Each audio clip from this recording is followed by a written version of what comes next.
যে যেখানে আছো খুব ভালো আছো আর আমরাও ভালো আছি। তো আজকে আবার সকাল সকাল তোমাদের জন্য একটা নতুন ব্লগ নিয়ে চলে এসেছি। আশা করি তোমাদের ভালো লাগবে। আর যদি ভালো লাগে তো একটা লাইক, কমেন্ট ও চ্যানেলটা সাবস্ক্রাইব করে দিয়ে পাশে থাকতে পারো। আর কমেন্ট করে কিন্তু অবশ্যই জানিও ভিডিওটা কেমন হয়েছে। তো সকাল সকাল ঘুম থেকে উঠে গেছি, আর উঠে গিয়েই প্রথমে যে জানালাগুলো খুলে দিচ্ছি। আর জানালাগুলো খুলে দিয়ে দেখো এই যে গাছগুলো কালকে রিপোর্ট করেছিলাম, তো সেগুলোই বেশ এখনও তরতাজা আছে। মানে কোনো কোনো সময় হয় না যে রিপোর্ট করার পরে গাছগুলো কেমন যেন হয়ে যায়, তো সেটা না দেখলাম বেশ সুন্দর তরতাজা আছে। তো তারপরে এই যে এই ঘরের বিছানাটা পরিষ্কার করতে চলে এসেছি। আর ওই ঘরে যেহেতু ওরা ঘুমোচ্ছে, তো সেই জন্য ওদেরকে আর ডিস্টার্ব করলাম না। ওদের একটু উঠতে লেট হবে, তো ভাবলাম শুরুতেই আজকে এই ঘরটা পরিষ্কার করে নিই। তো এই ঘরে এসে, এই ঘরে তো সেরকম কিছু নোংরা হয় না, তো জিশান যতটুকু পড়াশোনা করে আর খেলাধুলা করে ততটুকুই। তো এই যে এখন ঝাঁটাটা দিয়ে চাদরটা সুন্দর করে ঝেড়ে টান টান করে নিচ্ছি, আর তারপরে বালিশগুলো গুছিয়ে রেখে দিয়েছি। তো ভাবলাম ঘরটাকে একটু হালকা করে পরিষ্কার করবো। ওই যে জিশানের যে গাড়িটা দেখছো, তো গাড়িটাতেও তো হালকা ধুলো পড়ে। আর একটা বাজে অভ্যাস কি জানো তো, এই যে গাড়িটা আছে না, গাড়িটার মধ্যে জিশান খেলনা টেলনা কত কি ওর সব কিছু এখানে রেখে দিয়েছে।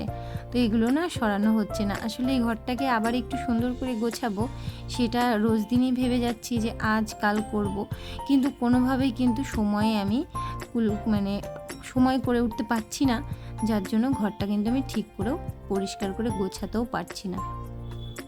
মানে ইচ্ছে আছে যে বালিশ ব্ল্যাঙ্কেট এগুলো না যে চেয়ারটার উপরে রাখা আছে, তো সেই না মানে কেমনই একটা যেন লাগছে ঘরটাকে, তো সেটা একটু ভালো করে গোছানোর ইচ্ছে আছে।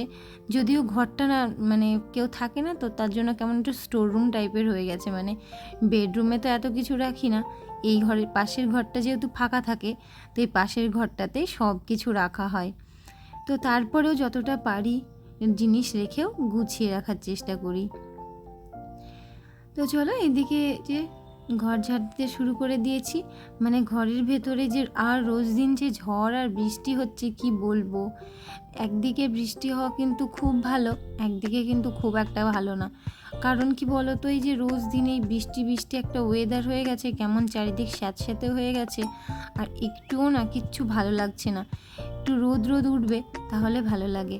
তো আজকে সকাল সকাল না, কালকে যেহেতু বৃষ্টি হয়েছে, তো আজকে সকাল সকাল সুন্দর রোদ হয়েছে। তো কিছু জামা কাপড় আছে, সেগুলো একটু কেচে টেচে নিতে হবে। তো চলো এদিকে দেখো আকাশটা বেশ সুন্দর, এখনও কোনো মেঘ নেই, তবে রোদের তাপটা খুব একটা নেই যেহেতু সকালবেলা, সেজন্য আরও মানে ভালো লাগছে কাজ করতে। তো গরমটাও খুব একটা নেই, রোদের তাপ নেই বলে। তো জানি না বেলা মানে সময় যেতে যেতে আর কি হবে জানি না। তো এই যে রোজ দিন বৃষ্টি হচ্ছে, মনে হচ্ছে আজকেও বৃষ্টি হতে পারে, কারণ এই কটা দিন ধরে দেখে দেখে এমন একটা অভ্যেস হয়ে গেছে, এই মনে হয় দুপুর হলেই বৃষ্টি আসবে, দুপুর হলেই বৃষ্টি আসবে, এমন একটা মনোভাব তৈরি হয়ে গেছে। তো চলো এইদিকে বাইরেটা ঝাড়টা দিয়ে নিয়েছি, ঝাড়টা দিয়েই সামনেটুকু ঝাড়টা দিয়ে নেব। কি বলো তো, অতিরিক্ত বৃষ্টির জন্য না ছাদটা ঠিকভাবে শুকোতেও পারছে না। মানে একটু শুকোচ্ছে আবার বৃষ্টি চলে আসছে, আবার ছাদটা যে একটু শুকোচ্ছে আবার বৃষ্টি আসছে, মানে রোজ দিন একই কাজ হয়ে যাচ্ছে। তো যার জন্য ছাদটা ঠিকভাবে না ঝাড় দিতেও পারছি না। কোনো রকমভাবে আমার যতটুকু প্রয়োজন, মানে এই গাছের ভেতর দিয়ে সামনেটুকু যতটা পারি ততটুকুই পরিষ্কার করে নিচ্ছি। এই যে দেখো এদিকে জল টল দিয়ে পুরো ছাদটাকেও করে নিয়েছি, মানে ধুয়ে নিয়েছি সামনের যে জায়গাটুকু। তো তারপরে ঘর দোরটা মুছতে চলে এসেছি। সকালবেলা উঠে এই যে কাজগুলো দেখছো, এগুলো সত্যি প্রত্যেকটা মানে ঘরের বউয়েদেরই রেগুলার কাজ। কারণ ঘর ঝাড় দেওয়া, ঘর গোছানো, মোছা, থালা বাসন ধোয়া, মেন কথা সংসারটাকে সকালবেলা উঠে একটা লক্ষ্মীশ্রী বজায় রাখার জন্য সুন্দরভাবে গুছিয়ে রাখা। তো এটাই তো আমাদের মতো গৃহবধূদের কাজ বলো। মানে ঘরের বউ মানে তো আমরা এটাই বুঝি যে সকালবেলা উঠে সংসারের সমস্ত কাজ করে নিজেকে মানে পরিষ্কার পরিচ্ছন্ন রাখতে হবে। তো এটাই তো আমাদের জীবন। এইভাবেই চলে আসতে সবার প্রত্যেকটা সংসারের বউয়ের জীবন, তো আমরাও এরকমভাবেই কাটিয়ে নেব। আর এদিকে দেখো আমি ঘরটা মুছে নিয়েছি, মুছে টুছে এই যে বাইরেটা মুছতে চলে এসেছি। আর যেহেতু ঘর বারান্দাও মোছা হয়ে গেছে আর কিছু বাসন ছিল, তো সেগুলো আমি না মেজে রেখেছিলাম আর এই যে এখন ধুয়ে নিচ্ছি। মানে মেজে রেখেই কিন্তু আগে মেজে নিয়েছিলাম, তারপরে ভিডিওটা আমি স্টার্ট করেছিলাম। আর তারপরে এই যে একটা একটা করে সমস্ত কিছু ধুয়ে নিলাম। আর যেহেতু বেশি খুব একটা ছিল না, ওই 2-1টা থালা, মানে আমরা রাতে যে কটা একটু মানে ভাত খেয়েছি 2টো থালা, খুব জোর, মানে বেশি কিছু তো করেছিলাম না, তো সেই জন্য বাসনও বেশি ছিল না। তো এদিকে হাঁড়িটা ছিল, তো হাঁড়িটাকেও আমি এখন মেজে নিচ্ছি। মানে হাঁড়িটার মধ্যে যত মানে এঁটো রেটো ছিল, তো ওটার মধ্যে রেখেছিলাম, সকালবেলায় উঠে ওগুলো ফেলে দিয়েছি। এখন হাঁড়িটাকেও মেজে নিচ্ছি। তো মাজা দেওয়া হলেই কিন্তু আমার সকালের কাজ কমপ্লিট হয়ে যাবে। আর জিমি উঠে গেছে, জিমিকে খাইয়ে দিয়েছি, আর যেহেতু ওরা এখনো ওঠেনি, তো ওদের জন্য আর কোনো কিছু এখন মানে ওদেরকে ডাকিও নি, কিছু করিও নি। আগে আমি নিজে স্নান টান করবো, তারপরে একেবারে ওদেরকে ডাকবো, কারণ ওরা উঠলে তো আর কাজ হবে না, আর কাজ না হলে তো আমার সময়ও মানে সময় করে উঠতে পারবো না। তার জন্য আগে সকাল সকাল উঠে নিজের কাজগুলো নিজের মতো করে নিই, তারপরে ওদেরকে ডেকে নিই। আর এক দিন যদি হয়তো ওরা আগে উঠে যায়, তো সেদিন তো একটু লেট হয়ে যায় কাজ করতে, তো সেই জন্য আগে আমি নিজে কাজগুলো সেরে নিচ্ছি। তো আর এটা আমার একটা অভ্যাস কি, বাসন ধোয়ার পরে চারিদিকটায় যে পাশগুলো পরিষ্কার করে জল মোছা, মানে একটু জল দিয়ে ধোয়া, একটু মাজা ঘষা, আর এই যে একটু মুছে নেওয়া, কারণ বাসন ধোয়ার সময় দেখবে অনেকটা জল ছিটে যায়, গায়ে হাতে পায়ে পড়ে। আর পাশে যেহেতু গ্যাস আছে, মানে ওভেনটা আছে, ওভেনটাতেও গিয়েও পড়ে। তো এই যে রান্নাঘরটা সুন্দর করে পরিষ্কার করে নিয়েছি। আর যেহেতু জলের ড্রামটা দেখলে ওপরে, জলের ড্রামটা যে জিমির জন্য উপরে তুলে রাখা হয়েছে, কারণ ও বারবার জলের ড্রামে মুখ দিয়ে দেয়, তো কখন কি দেখতে পাবো না, তার জন্যই কিন্তু উপরে তুলে দিয়েছি। তো এদিকে জিমি খেলা করছিল, আর তারপরে এই যে ছেলে উঠে গেছে, আর আমি এদিকে স্নান টান করে চলে এসেছি। তো এখন স্নান টান করে মাথাটাতে আঁচড়ে নিব, তারপরে পুজো টুজো করবো, কারণ স্নান করে একটু ফ্রেশ মানে সুন্দর করে একটু সিঁদুর টিঁদুর পরে পুজো করতে ভালো লাগে। এদিকে মাথাটাতে আঁচড়ে নিয়ে কানের দুলগুলো, যেহেতু আমি না, আমার একটা অভ্যেস হয়েছে, মানে অভ্যেস হয়েছে বলতে আমার ছোটো থেকে এটা অভ্যেস, আমি স্নানের আগে যদি এমনি কোনো কানের পরে থাকি, স্নানের আগে আমি কানেরটা খুলে রেখে তারপরে স্নান করতে যাই, না হলে না আমার মাথাটাতে মুছতে গিয়ে কোথায় খুলে পড়ে যায় আমি নিজেও খুঁজে পাই না। এরকম করে অনেক অনেক কানের আমার হারিয়ে গেছে, যার জন্য আমি এই অভ্যেসটা তৈরি করে নিয়েছি। এতে আমার কানেরও হারাবে না, আবার আমি মানে স্নান টান করে এসে পরে নিই। তো এইদিকে মুখে হালকা করে একটু ক্রিম লাগিয়ে নিচ্ছি, আর একটু লোশনটাও লাগিয়ে নেব, তাহলে আমার সকালের যে স্কিন কেয়ারটা হয়ে যাবে।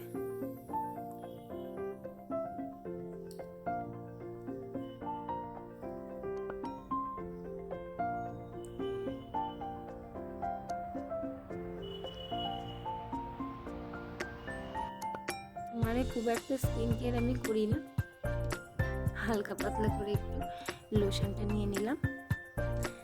তো এখন সিঁদুরটা পরে নেব, আর তারপরে পুজো করতে যাব।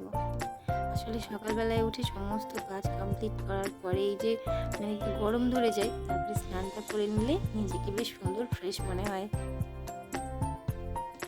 তো এখন সারাদিনের মতো আরাম, ফ্রেশ হয়ে গেছি। আর এদিকে দেখো পুজোটাও করে নিয়েছি, মানে গাছে অল্প কিছু ফুল ফুটেছিল, তো সেগুলো দিয়ে পুজোটা সেরে নিয়েছি।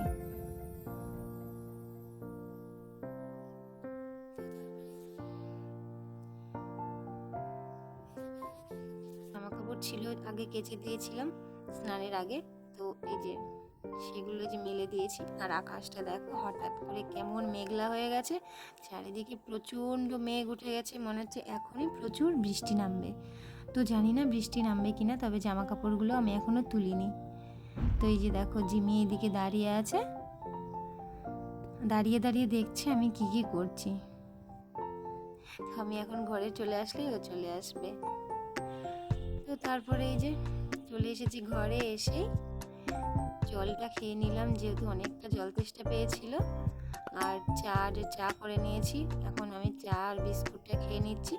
আর ছেলে আছে, ছেলে আমার সাথে একটু গল্প করছিল দাঁড়িয়ে দাঁড়িয়ে।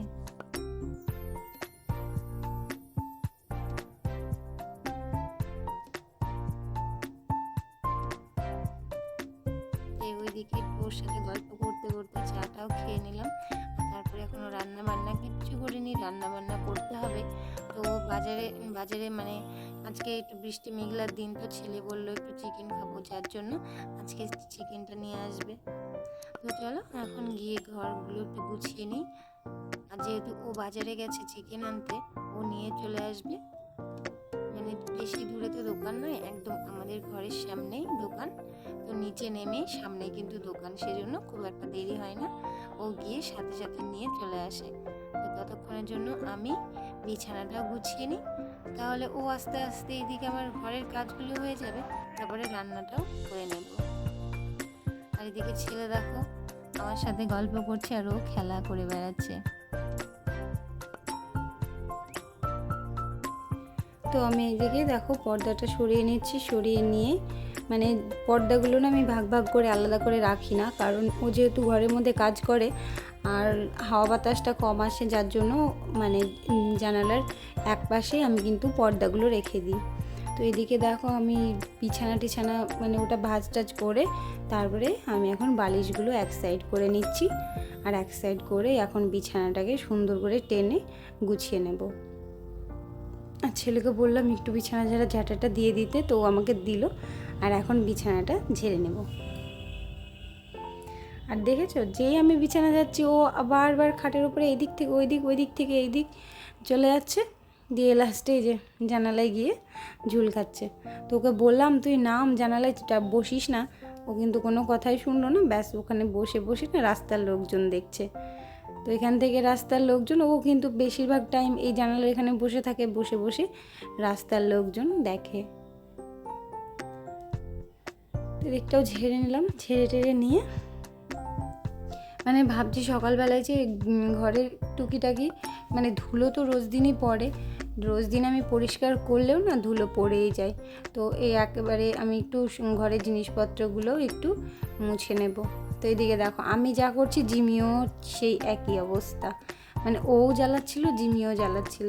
তো জিমিও আমার পিছন পিছন ঘুরে বেড়ায়, আর আমি যেদিকে যাই ও কিন্তু সেদিকে চলে যায়। তো ওকে একটু বকলাম, বকে টোকে ও এক পাশে বসে আছে, আর আমি এখন সোফাটা পরিষ্কার করে নিচ্ছি। যদিও সোফার ওপরে যে একটা চাদর পাতা ছিল সেটা কিন্তু আমি সকালে আগেই তুলে নিয়েছি, তুলে নিয়ে কেচে দিয়েছি। তো আর আমার একটা এই যে যেটা দেখছো সেটা হচ্ছে আমার চাদর, মানে ইউজ করি না, ওটা তোলা ছিল। তো আমি ভাবলাম এখন আর সোফার পরে কী পারবো, তো এই চাদরটাই আমি শুধু পেতে দিলাম। মানে সোফার কভার আবার নিতে হবে, একটা তো ছিঁড়ে গেছে, আর একটা আমি বেড কভার পারি, আর এই যে একটা সোফার কভার পারি, তো ওটাও জিমি কিন্তু টেনে টেনে ছিঁড়ে দেয়। মানে জিমির জন্য কোনো কিছু আর গুছিয়েই রাখতে পারছি না, যতটাই ভাবছি যা কিছু মানে রাখার চেষ্টা করছি সব কিন্তু জিমি টেনে টেনে হয় ছিঁড়ে দিচ্ছে, না হলে ফেলে দিচ্ছে। মানে সারাক্ষণ প্রচণ্ড পরিমাণে দুষ্টুমি শুরু করেছে। তো এদিকে ঘরদোর মুছিয়ে সব কিছু পরিষ্কার করে নিয়েছি, আর এই যে দেখো ঘরটা গুছিয়েও নিয়েছি।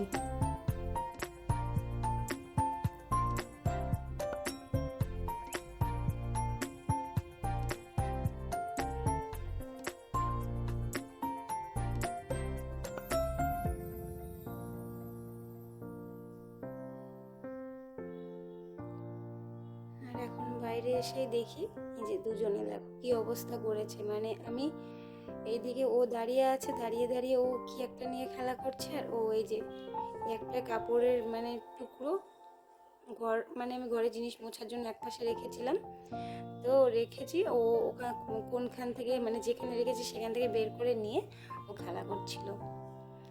আর এই যে দেখো মাংস নিয়েও চলে এসেছে, আর এখন মাংসটা ধুয়ে বেছে পরিষ্কার করে নিয়ে রান্না করতে হবে। আর তার মধ্যে এই যে ঝিরঝির করে বৃষ্টি চলে এসেছে। তো ভাবলাম প্রথমে যে জোরে বৃষ্টি হবে না, তো এদিকে দেখো ঝিরঝির করে বৃষ্টি শুরু হতে হতে না অনেকটাই জোরে শুরু হয়ে গেছে। আর আমি না জামা কাপড়গুলো তুলেছিলাম না, তো ভেবেছিলাম হয়তো অল্প বৃষ্টি হবে, অল্প বৃষ্টি হলে তো আর কোনো যায় আসে না, তো সেই জন্য আর তুলিনি।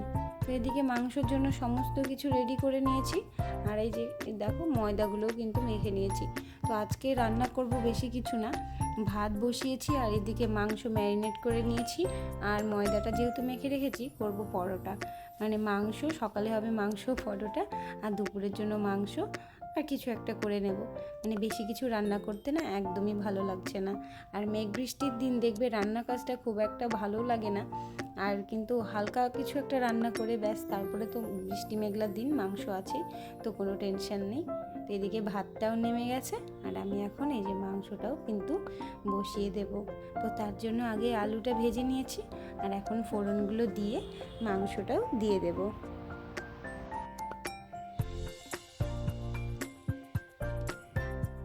আর রান্না জিনিসটা তো মানে গরমকালেও যেমন শীতকালেও তেমন। তবে শীতকালে খুব একটা কষ্ট হয় না, শীতকালে রান্না করতে ভালোই লাগে। আর গরমকাল আর এই মেঘ বৃষ্টির দিনে একদমই ভালো লাগে না। মেঘলা দিন মনে হয় একটু চুপচাপ বসে থাকি, কেউ রান্না করে খাইয়ে দেবে, একটু খেতে দেবে, ভালো লাগবে। তো এইদিকে দেখো আমার জিনিসগুলোর কি অবস্থা। আমি ফার্স্টে ভেবেছিলাম যে খুব একটা বৃষ্টি হবে না, তো তার জন্য না তুলে জিনিসগুলোর বেহাল অবস্থা হয়ে গেছে।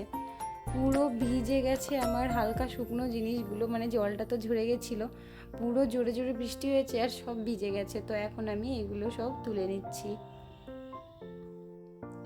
তুলে নিয়ে এখন এই যে এক জায়গায় রেখে দেবো, কারণ এখন তো আমার বিশেষ করে আমার ঘরে তো মেলার কোনো জায়গা নেই। তো সেই জন্য আরও এই যে এক জায়গায় বলতে যেখানে যে গাড়িটা আছে তার উপরে রেখে দিয়েছি। আর এই যে দেখো বাইরে এখন অনবরত বৃষ্টি পড়েই যাচ্ছে, প্রচণ্ড পরিমাণে বৃষ্টি হচ্ছে। প্রত্যেকটা দিন দুপুর হলে বৃষ্টি, সন্ধ্যা হলেও বৃষ্টি। তো কি বলবো, আর ভালো লাগছে না, এত পরিমাণে বৃষ্টি সত্যিই ভালো লাগে না। মাঝে মাঝে অতিরিক্ত গরম পড়লে তখন বৃষ্টি ভালো লাগে, কিন্তু এই রেগুলার বৃষ্টি কি ভালো লাগে বলো? কেমন নিম্নচাপের মতো হয়ে গেছে, চারিদিক ভেজা ভেজা আর স্যাঁতসেঁতে হয়ে গেছে। তো এদিকে বৃষ্টি পড়ছে, আর এইদিকে আমি চলে এসেছি রান্নাঘরে, আর পরোটাগুলোও করে নিচ্ছি। আর ওই পাশে কিন্তু মাংসটাও বসিয়ে দিয়েছি। তো একদিকে মাংসটাও হয়ে যাবে আর আমার পরোটাগুলোও কিন্তু হয়ে যাবে। তো ছেলে বলছে আমার খুব খিদে পেয়েছে, যেহেতু মাংস সেম পেয়েছে তার সাথে পরোটা। তো এটা তো ছেলেরই বায়না ছিল যে মা পরোটা করো তার সাথে মাংস। তো আমি বললাম ঠিক আছে। তো এদিকে দেখো পরোটা মানে আমি করে নিয়েছি, আর মাংসটাও হয়ে গেছে। আর বাইরেটা কতটা অন্ধকার, বৃষ্টি এখন একটু থেমেছে, কিন্তু প্রচণ্ড অন্ধকার, মনে হচ্ছে আবার বৃষ্টি আসবে। তো কি আর বলবো বলো, এই অবস্থা নিয়ে চলছি। তো এদিকে মাংসটাও হয়ে গেছে, তার সঙ্গে পরোটা। তো এখন আমরা খাওয়া দাওয়া করে নিচ্ছি দুজনেই, আর ছেলের খাওয়া কিন্তু হয়ে গেছে। আর তারপরে পুরো রান্নাঘরটা পরিষ্কার করে খাবারগুলো গুছিয়ে এক জায়গায় রেখে দিয়েছি। আর যতগুলো বাসন ছিল সেই বাসনগুলো কিন্তু আমি মেজে নিয়েছি, আর পুরো ঘরটা আমি ঝাড়টা দিয়ে আবার মুছে নিয়েছি। আর বাইরের এই যে অবস্থাটা দেখো, এখনো বৃষ্টি কিন্তু পড়েই যাচ্ছে, বৃষ্টি থামার কোনো নাম নেই। তো তারপরে দুপুরের খাওয়া দাওয়া কমপ্লিট করে অনেকক্ষণ একটু বসেছিলাম, আর ওই ঘরে যেহেতু ছিলাম তো তারপরে ভাবলাম এই ঘরে আসি। তো এই ঘরে এসে জানালাটা খুলে বসতেই দেখি যে সামনের একটা বাড়িতে ছাদের ওপরে একটা হনুমান বসে বসে ভিজছে। তো সেটাই তোমাদের সাথে একটু শেয়ার করে নিলাম। আর বাইরে প্রচণ্ড পরিমাণে বৃষ্টি হয়ে যাচ্ছে, মানে কিছু বলার নেই, এতটা বৃষ্টি হচ্ছে। তবে যেহেতু আর কোনো কাজকর্ম নেই, তো এখন ভালোই লাগছে, এখন বৃষ্টি হলেও কিছু যায় আসে না। আর দেখবে অতিরিক্ত বৃষ্টি হবে আর তোমার দুপুর টাইম বিশেষ করে কাজের প্রচণ্ড চাপ, তখন কিন্তু একদমই ভালো লাগে না। তো তারপরে এই যে বিকেল টাইমে দেখো, বিকেলবেলায় বৃষ্টিটা এখন কমেছে। তো গেটের সামনে না যেহেতু যাতায়াত করা হচ্ছে, ছাদের জল নোংরা সব কিছুই কিন্তু এই যে সামনের যে জায়গাটা আছে সেখানটায় কাদা কাদা হয়ে গেছিলো। তো আমি জল নিয়ে এগুলো সব ধুয়ে দিলাম। আর যেহেতু বারান্দাটাও কাদা কাদা হয়ে গেছে, তো তার জন্য সামনেটা মুছে বারান্দাটাও মুছে নিচ্ছি। আর আগের দিনের ভিডিওতে যে দিদিভাই তোমরা কমেন্ট করেছো আমার নতুন বন্ধু হয়েছে, তো তোমাদেরকে অনেক অনেক ভালোবাসা এইভাবে পাশে থাকার জন্য, আর আমার পরিবারের নতুন বন্ধু হওয়ার জন্য। তো এইভাবেই তোমরা আমার পাশে থেকো আর এরকমভাবেই ভালোবাসা দিও। আর এদিকে ঘর বারান্দাগুলো মুছে নিচ্ছি। আসলে কি বলো তো, কিছুদিন ধরে আমি সময় দিতে পারছি না, তার জন্য না ঠিকঠাকভাবে ভিডিও করা হচ্ছে না, আর ভিডিও কিন্তু আমি শেয়ারও করতে পারছি না। তার জন্য কিন্তু তোমরা আমাকে ভুল বুঝো না, আর আমার বন্ধুত্বটা নষ্ট করো না, এভাবে পাশে থেকো। আমি চেষ্টা করব ঠিকঠাকভাবে সময়ে ঠিকঠাক মানে ভিডিও দেওয়ার জন্য। ভিডিও শ্যুট করে রাখছি, কিন্তু এডিট করে যে আমি পোস্ট করব সেই সময়টাই পাচ্ছি না। আসলে বাড়িতে কিছু কাজের চাপ, ছেলের একটু শরীরটা খারাপ, সাথে একটু কিছু প্রবলেমের জন্য না আমি ঠিকঠাকভাবে শেয়ার করতে পারছি না, তো তোমরা কিছু মনে করো না। আর এদিকে দেখো যতগুলো জামা কাপড় ছিল সব না আমি বাইরে, যেহেতু কোনো জায়গা নেই তো ঘরেই মেলে দিয়েছি। ঘরটা কেমন মনে হচ্ছে জামা কাপড়ের দোকান দিয়ে দিয়েছি। এই বর্ষাকালে এই একটা কষ্ট, খুবই মানে প্রবলেম হয়ে যায়। তো চলো আজকের মতো ভিডিওটা এখানেই রাখছি। ভালো লাগলে অবশ্যই লাইক, কমেন্ট ও চ্যানেলটা সাবস্ক্রাইব করে দিও। টাটা।